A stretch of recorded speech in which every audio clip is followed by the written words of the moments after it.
하나님 말씀 봅니다. 잠언 15장 1절 말씀 다 함께 읽겠습니다. 시작. 유순한 대답은 분노를 쉬게 하여도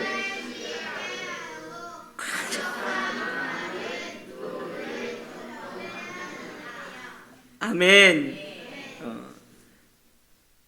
이제 성인분들과 우리 어린이들의 그 성경 읽기 버전이 틀려서 그렇습니다. 뭐든 상관없습니다. 좋습니다. 오늘 덕이 있는 신앙생활 세 번째 시리즈, 성도는 먼저 사과해야 합니다. 시작. 성도는 먼저 사과해야 합니다. 아멘. 많은 기독교인들이 하나님 앞에서는 회개를 잘합니다. 어떤 신앙인도 하나님 앞에서 내가 뭘 잘못했습니까? 라고 하는 사람은 거의 없는 것 같아요. 많은 신앙인들이 하나님 앞에서는 자복하고 마음을 부드럽게 하고 엎드리기를 주저하지 않습니다. 그런데 사람 앞에서는 그렇지 않아요. 사람 앞에서는 어물쩡물 사과를 잘하지 않습니다. 우리는 알아야 할 게 있습니다. 우리는 허물 많은 사람들입니다. 하나님 앞에서도 허물이 많지만 사람 앞에서도 완전하진 않지요. 그런 우리가 사람 앞에서 자신이 잘못했음에도 불구하고 사과를 하지 않으면 사소한 일임에도 불구하고 마음이 상하고 다툼이 일어나는 것입니다. 어쩌면 사람과의 관계에 있어서 우리는 자연인보다 성도가 더 서툰 부분이 있음을 알고 있습니다. 하나님을 믿지 않는 자연인들은 관계에 문제가 생기면 함께 술을 먹어요. 그리고 막 싸워요. 헤어질 때쯤 되면 어깨동무를 하고 노래를 부르며 즐겁게 헤어져요. 그런데 오히려 신앙인들은 술을 먹지 않습니다. 그래서인지 모르겠는데 꼬냥꼬냥 마음에 계속 꾸기고서 그 감정의 불편함을 계속 가지고 사는 것이에요. 마음에 문제를 계속 가지고 사는 것이지요. 오히려 세상 사람들보다 더 못한 부분이 성도에게 있음이 있다는 것입니다. 우리가 사과를 잘하지 못하는 데는 두 가지 이유가 있는 것이에요. 첫째로 자존심 때문입니다. 먼저 잘못했다고 말하기가 싫은 것이에요. 사실 이런 자존심은 자존심이 아니라 고집 부리는 것입니다. 진정한 자존심은 이러한 때 객관적으로 자신의 잘못을 시인하고 머리를 숙이는 것이에요. 이러한 사람이 자존심이 건강한 사람인 것이에요. 굽힐 때 굽히지 않고 고집을 계속 피우다 보면 때를 놓쳐요.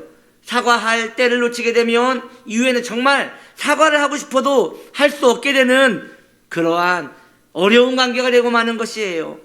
독일의 경우를 보면 진정한 자존심이 무엇인지 우리에게 알려주는 부분이 있습니다. 독일은 우리가 잘 알다시피 나치 정권 때 히틀러로 말미암아 씻을 수 없는 전쟁의 상처를 전 세계에 끼친 국가 아닙니까? 그러나 1970년 독일 총리 빌리 브란트는 나치 정권 때에 가장 피해를 많이 입은 폴란드에 찾아가 전쟁 희생자 추모비 앞에서 이렇게 공식적으로 무릎을 꿇고 눈물로 그들 앞에 사죄했다는 그런 놀라운 이야기가 있습니다. 독일은 자신의 민족에 대한 자부심이 대단합니다. 그러하기에 오욕으로 점철된 역사 또한 자신의 것으로 고스란히 끌어안은 것이지요. 이것이야말로 진정한 자존심인 것이지요. 그러나 반대 상황도 있어요. 일본입니다. 예의가 바르고 윤리적이기로 유명한 사람들이 바로 일본 사람들입니다. 일본 사람들은 남에게 피해주는 것을 좋아하지 않아요. 그리고 얼마나 친절한지 몰라요. 일본에 가서 이런 이야기들을 일본 다녀오신 분들이 이런 이야기를 많이 하는 걸 들었습니다. 누군가에게 길을 물어보면 그걸 달라고 해서 거기까지 데려다 주는 사람이 한두 명이 아니라는 것이에요. 이것은 일본인들이 얼마나 젠틀하고 또 예의 바르고 친절한지를 알 수 있는 것이죠. 그러나 개인적인 일본인의 이미지와 다르게 국제사회에서 일본의 국가적 위상은 낮은 편입니다. 일본은 자신들의 전쟁의 과오를 반성하지 않고 미성숙하게 계속 대처하기 때문에 그러한 오욕을 씻을 수가 없는 것이에요. 끝까지 자신들의 잘못이 아니라고 하여도 그러한 행태들은 진정한 자존심이 아닌 것이지요. 둘째로, 왜 성도는 사과를 하기를 주저하는가? 자신의 잘못을 모르기 때문입니다. 몰라서 못하는 것이에요. 마음이 겸손한 사람은 누군가 자신의 잘못을 지적해 주었을 때 속히 반성하고 사과를 합니다. 그러나 자신의 입장에서만 생각하는 미성숙한 성도는 잘못을 지적해주면 오히려 지적하고 권면해준 사람과 적대관계가 돼요. 다시는 그 사람 안 봅니다. 마음을 닫아버려요. 나쁜 사람이라고 마음을 딱 닫아버려요. 그리고 자기 옆에 좋은 사람, 마음 불편하지 않게 하는 사람들만 가득하고 마음 불편하게 하는 사람은 잘라버리는 거예요. 여러분들은 잘라버리는 사람입니까? 품는 사람입니까? 아멘. 그러다 보니 주위의 사람들이 처음에는 그 사람에게 이야기를 해주지만 나중에는 그저 눈치만 보면서 말을 해주지 못하기에 자신의 잘못도 모른 채 계속 관계적인 고립을 만들게 되는 것입니다. 그러므로 자신에게 아픈 이야기를 해준 사람이 있다는 것은 그 사람이 복을 받았다는 뜻이에요. 그만큼 그 사람이 성숙하다는 것이에요. 잔소리로 듣지 않고 자신을 위한 권고를 듣는다면 그 사람은 점점 성숙해질 것이고 그의 삶은 더욱 덕 있게 될 것이기 때문입니다. 그러므로 여러분, 먼저 배우자의 소리를 잘 들으면 유익이 있을 것입니다. 그런데 그게 또 안 되면 부모님의 소리라도 잘 들으면 유익이 있을 것입니다. 그런데 그것도 안 되겠으면 스승의 소리라도 잘 들으면 유익이 있을 것입니다. 그런데 그것도 안 되겠으면 친구의 소리라도 잘 들으면 유익이 있을 것입니다. 그런데 그래도 안 되겠으면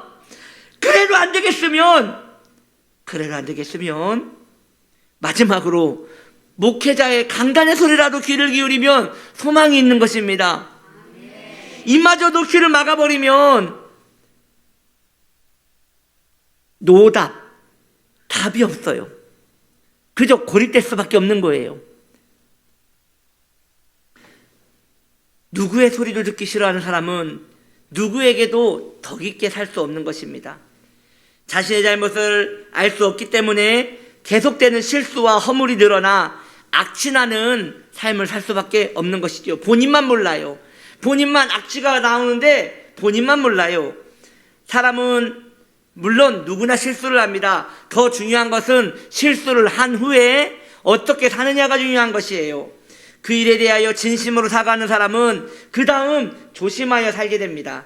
그러나 다른 이에게 절대 고개를 숙이지 않고 사과를 하지 않는 사람은 실수를 한 후에도 전혀 달라지는 모습이 없이 자기만 아는 독불장군이 되는 거예요. 그런 사람은 누구도 싫어해요. 상대하기 싫어요. 교회에서든 세상에서든 그런 사람들은 정말 함께 하기 싫은 것이에요. 사과를 잘하는 사람은 사실 관계를 소중히 여기는 사람입니다. 그래서 관계를 소중하게 생각하는 사람은 나도 잘못하고 너도 잘못했다면 차라리 내가 먼저 고개를 숙이고 사과를 하는 것이에요. 그렇게 그 사람을 얻고자 하는 것이지요. 그러나 모든 관계를 끊어버리고 사회에서 고립되고 싶은 사람은 절대 먼저 사과를 하지 않습니다. 헛된 자존심과 자기 방종 때문인 것이에요. 그래서 사과를 하지 않은 사람은 나는 더 이상 당신을 상대하고 싶지 않습니다라고 말하는 메시지를 늘 풍기고 있는 사람인 것이에요. 두 사람이 있습니다.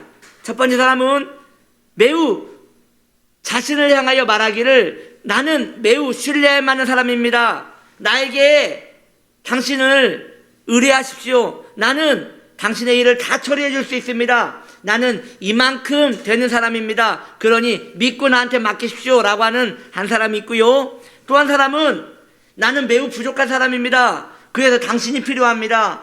제게 큰 힘이 되어주시고 저도 당신에게 힘이 되어주겠습니다. 최선을 다하겠으니 저와 함께 해주십시오 라고 말하는 사람이 있다고 합시다. 이 두 사람을 두고 심리학적으로 연구 결과가 있습니다. 어떤 사람에게 더 호감이 가느냐고. 우리는 이미 답을 알고 있습니다.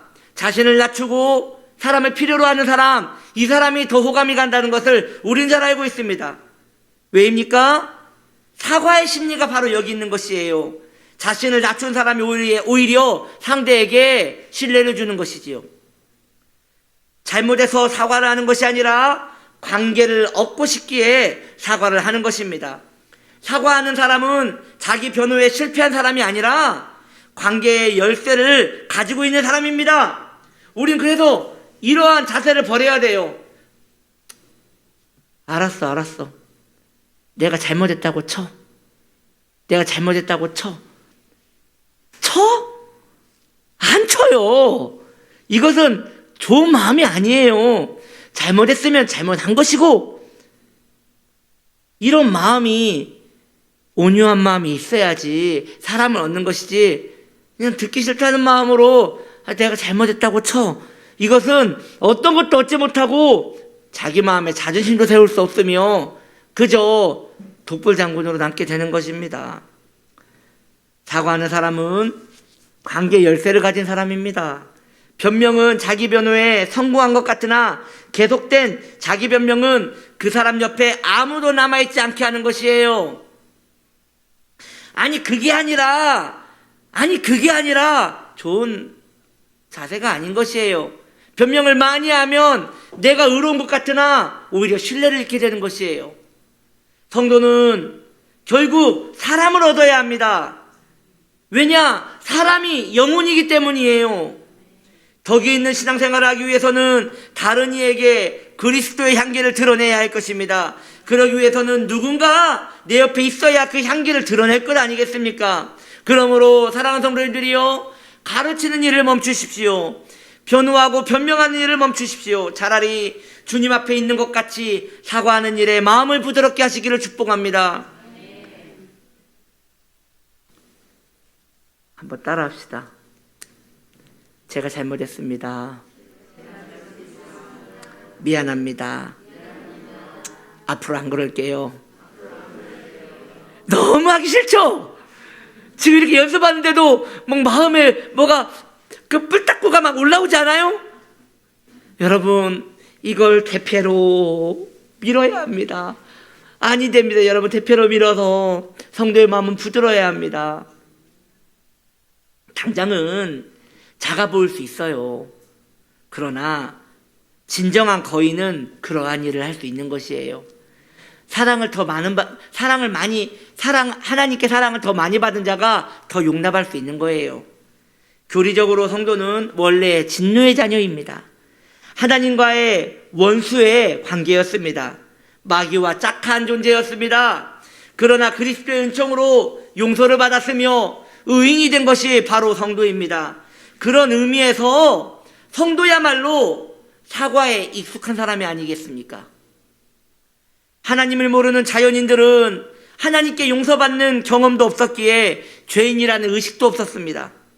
그러나 성도는 다릅니다. 용서받았고 지금도 용서받고 있으며 정서적으로 사과하는 마음이 더 친밀한 사람이 바로 성도인 것입니다. 잘못을 시인하고 용서를 비는 일을 두려워하지 마십시오. 사과하는 태도는 한 사람의 인격의 깊이를 보여주기 때문입니다. 보다 깊은 관계로 나아가는 덕 있는 삶이 바로 여기에 있는 것입니다. 이러한 삶의 지혜로 하나님께 영광을 돌리는 덕이 있는 신앙생활하는 복된 하나님 사람 되시기를 예수님의 이름으로 축복합니다.